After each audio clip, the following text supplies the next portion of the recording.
তো হক্কানি পীরের কাছে বয়াত হলে একটা গ্যারান্টি, তোমার শিরিক মুক্ত আকীদা হয়ে যাবে। এই কথাটা সাধারণ না, অনেক বড়। আমলের ব্যাপারে নামাজ তুমি ছাইরা দিছো, রোজা রাখছো না, মিথ্যা কথা মাঝে মাঝে কইছো, এগুলো কিন্তু আকীদার বিষয় না, এগুলো আমলের বিষয়। আকীদা হলো ভিন্ন। এই আকীদা যদি শুদ্ধ থাকে, আল্লাহ বলেন বাকি গুনাহগুলো আমার ইচ্ছা, আমি এমনিতেই ক্ষমা করে দেব, নতুবা তারে শাস্তি দিয়া জান্নাতে দেব। কিন্তু আকীদা নষ্ট হইলে হেরে আমি মাফ করতামই না। হক্কানি পীরের কাছে মুড়ি দইলে আকীদা শুদ্ধ হয়ে যায়। বলেন না সুবহানাল্লাহ। এটা যে সাধারণ কথা না। এই যে হুজুররা আছে, দায়বার হুজুররা নীতি কেন জানেন? আপনার এলাকা, আপনার পরিবারে, আপনার গোষ্ঠীর কেহ যদি আকীদা নষ্ট হইয়া লাঞ্ছিত হইয়া ভিন্ন দিকে চলে যায়, আপনি বাঁচাবেন না। আপনি একজন আলেন, আপনি বুঝাইলেন না কেন? বুঝাইয়া আপনি আনলেন না কেন?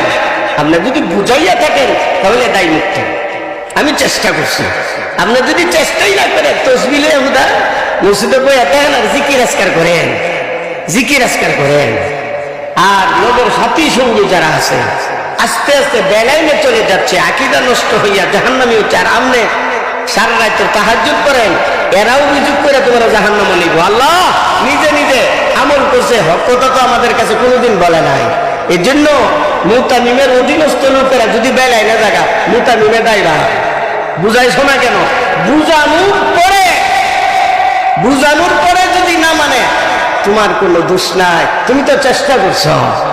এই জন্য প্রত্যেক ইমাম মুয়াজ্জিন, মাদ্রাসার হুজুর মুজদামিন, আপনার অধীনস্থে যারা আছে তাদেরকে বুঝাইয়া হক্কানি পীরের কাছে মুরিদ করাও। লাভটা কি হবে? আকীদা শুদ্ধ থাকবে। আমল যদি নাও থাকে, আমল নাই কিন্তু আকীদা শুদ্ধ থাকবে।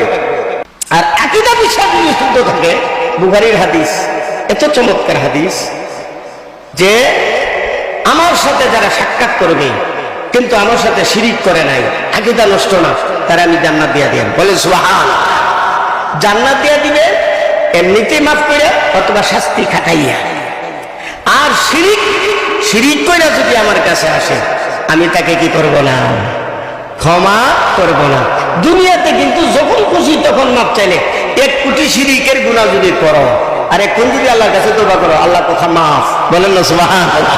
কিন্তু শিরিক করতে করতে করতে করতে শিরিকের উপর তুমি মারা গেছো, আল্লাহ বলেন হ্যাঁ আমি মাফ করতামই না।